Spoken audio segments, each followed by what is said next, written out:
Right, everybody, and don't forget everything you see on this budget bill. 80 to 90% of all the parts you can get on booboost.com and save 10% when you check out with Boost10. Use my coupon code to save 10% on checkout. Don't forget, you guys, that everything you see in here you can get at a discount price. In the inside, you guys can see I took everything out. It had a whole bunch of stuff in there. As you guys can see, I still have plenty of stuff in there. I'm gonna be taking everything out for the most part, and I'm gonna start vacuuming it inside so that way it's all clean. It has a lot of sand. I'm pretty sure it has a lot of pieces of little metal, little traps from me cutting the shifter, which, by the way, it turned out to be really good. And yeah, so I'm gonna get right to it, taking all this out so I can vacuum it. And I might put the carpet, I'm not sure, but I still have to take, as you guys can see in there, the evaporator out from the AC, because all that has to get redone, the expansion valve, all that, because you know I am going to go AC eventually. So, but yeah, let's get right into it.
My heart rages around like an ocean in my head.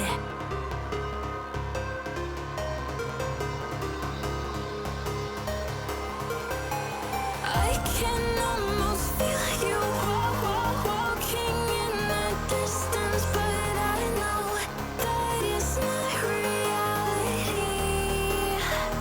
If you are echoing around inside these parallel dimensions all alone, know I'll find you.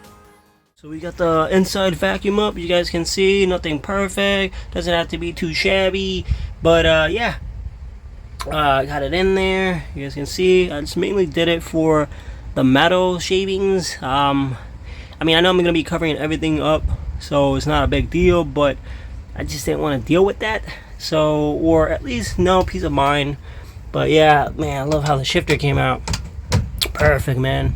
But yeah, we're almost. You join me from the bottom down here with the underneath the dash. You guys can see I already started taking the 2 bolts of the automatic pedal assembly. I'm still wondering how am I gonna get the other ones. I'm probably gonna have to take or collapse the steering column. I'm not too sure, never done this. I know I have to take that clip off where the brake booster is at. Went ahead off camera and remove for the automatic those 2 bolts, and then there's like a modular sensor in there with this plug. I'm not too sure what I'm gonna do with this, but from what I've read, I'm gonna plug it and probably keep it to the side, because I've heard people saying that the car does not start when they do an auto to manual. But essentially it's just two 12 millimeters, 12 millimeters in here as well. And then all you do is just push it out and it comes out. And then you already got the little cutout right here, as you guys can see. There you go, remove that. A phone cutout, as you guys can see. And then that's where the cylinder, clutch cylinder will be at. And yeah, so let's get right into it. Alright, so we got the plate right there, as you guys can see, that delete plate from automatic. Just remove it. There you go. And if I would have known it came with a gasket, look at this, I would have saved myself money. You guys can see I ended up picking one OEM. Here is the part number. This is something that has been discontinued, but if you're lucky to find one, searching different car manufacturers, Honda ones, then you know, because a lot of them are literally the same, you could get lucky. You guys can see right there. Sun is cooking me. That's why I started early off camera. As you guys can saw when I was vacuuming, because the sun shifts and during the morning it does not face this way. But there you go, we got the carpet in, vacuumed it a little bit because it was full of sand since it was on the top here, and we probably had some dunes come in, some sand dunes, and it was full of sand. As you guys can see, it's still sand everywhere. But yeah, looking good, coming out good. I love how the shifter came out. So yeah, I mean, it's not my best work. As you guys can see, you can still see some tan, but hey, it'll buff. Nothing perfect. Like you guys already saw, you got the part number right there for the plus cylinder. And off camera, I went ahead, as you guys can see, and I installed the bolt on it. I'm gonna bring you guys a little bit closer, show you guys. So you guys can see, this banjo bolt was not long enough, so I had to put one washer here, which I took from my old calipers, and then I put the two copper ones in here as well, two of the washer ones that comes here. And then yep, so it's able to actually fit. I just have to tighten it up. And then went ahead and took my old reservoir from my EG. I threw away the actual cylinder, like the clutch cylinder, because obviously it was already blown out. It was pretty bad, but I actually ended up keeping this, and I'm glad I did, because these are actually expensive to get, and you don't really see manuals at the junkyard either. But went ahead and cleaned it out because it was all gunky, so that's good. And yeah, so I'm gonna go ahead and start installing this. Like you guys already saw, I took the block off plate off already, and it's two 12 millimeters, as you guys I was showing you guys down there. And then yeah, I'm gonna have to go through the whole task of adjusting the pedal with time on this. All right, so I set the tripod there. Hopefully it does not fall. It is kind of windy. Now my phone will take a huge hit, but hey, it's the best I can do to get you guys that good footage. You have the seal here, as you guys can see. On the EG, I never ended up buying one, but these get fray over time and they get really destroyed.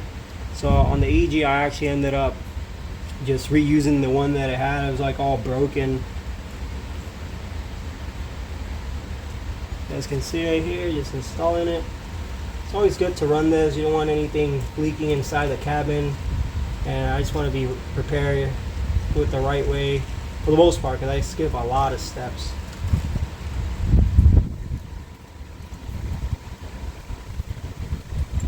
There you go, the seal is all sealed up. I'm not gonna tighten this. I'm not gonna tighten this down just yet. And then I'm gonna have to probably take this off so I can route the cable, the clutch line to the bottom. Make sure that I don't lose none of these washers. By the way, this clutch cylinder, it's pretty much from an Integra, an LS, ESR, nothing special. I didn't go with the S2000 to save budget. And I'll put the price on where I got that one. I believe that's a Dorman aftermarket one, which is pretty much like stock. And I actually got a really good price on that one. Got it off eBay.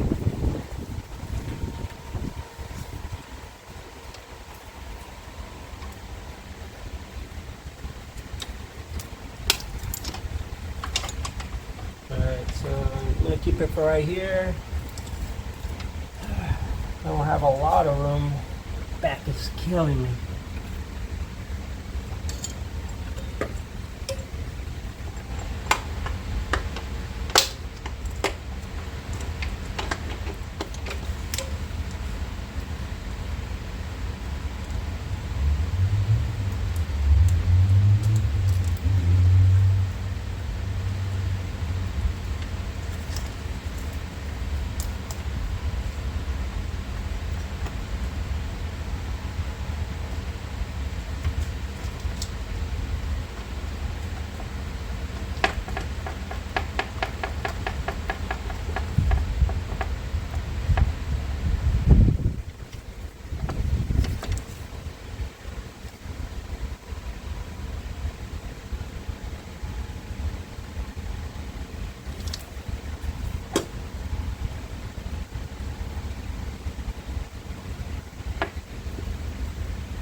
We got the clutch cylinder all installed, you guys can see down there, and I explained why the studs are sticking out so bad. It's because they did not reach the inside. There's so much gap, it looks like you need it kind of like an adapter, but that's impossible. So these studs are super wrong. So this is how I was able to install it. Yes, it sticks out, yes, it looks weird, but we got it to work. Obviously I had to install the clutch pedal, but I got the reservoir in there and it's good. So hopefully this eBay budget clutch line holds up. And then I'm gonna see if I can, sorry for the sun glare, hold it down there, get like a little bracket or something so I can stay put in there. But yeah, I am trying to finesse this stock power steering line to work for my advantage. You guys can see it is right there to the oil cooler. It's super close. Obviously I will need to find a way to have enough slack so when I do put the condenser on, it will reach, because obviously it will have to get pushed out a little bit further. But yeah, that's the progression so far. As you guys can see, this is loose again because I don't have space in there, so I had to move that. So I will have to take this 10 mil out again in order for me to tighten that Allen bolt. I'm not sure where to mount it, but it's staying there for right now. Went ahead and put the heater hoses back. I did have a kink which I had to straighten out. Hopefully it doesn't leak, because it was leaking, and because obviously those copper lines are really sensitive and they bend easily. So I had to see, I'm going to see if it doesn't fray or bend anymore. But yeah, coming along pretty good. All right, so make sure to check out Boost website. They're having a huge sale through the month of now through July. So time is very limited, so make sure you go and grab what you need. This is perfect for anybody that's starting or finishing up a build, and stop overpaying for parts. Good quality, everything, they have it in there. And I'm telling you guys, 80 to 90% of the stuff that I'm running here, they have on their website. Much better than saving 11% when you check out. And remember, it's not going to be forever, but I'm helping you guys out. Make sure you use the link down below to go in and take advantage of that. Alright, so I was going to wrap up the video. Thank you guys for watching. Make sure to like, comment, subscribe. That helps me out a lot. Also, we have way more Integra budget content on the way, including the video. We did the carpet. You guys saw, it wasn't the greatest, but it's fine. We did put the clutch cylinder. We are almost there to converting it to fully manual. I still have to do a couple stuff, and stay tuned for those videos because I'm still doing my research and debating what I am going to be doing. But yeah, that's going to conclude the video. I don't want to keep dragging it, and I'll catch you guys on the next one.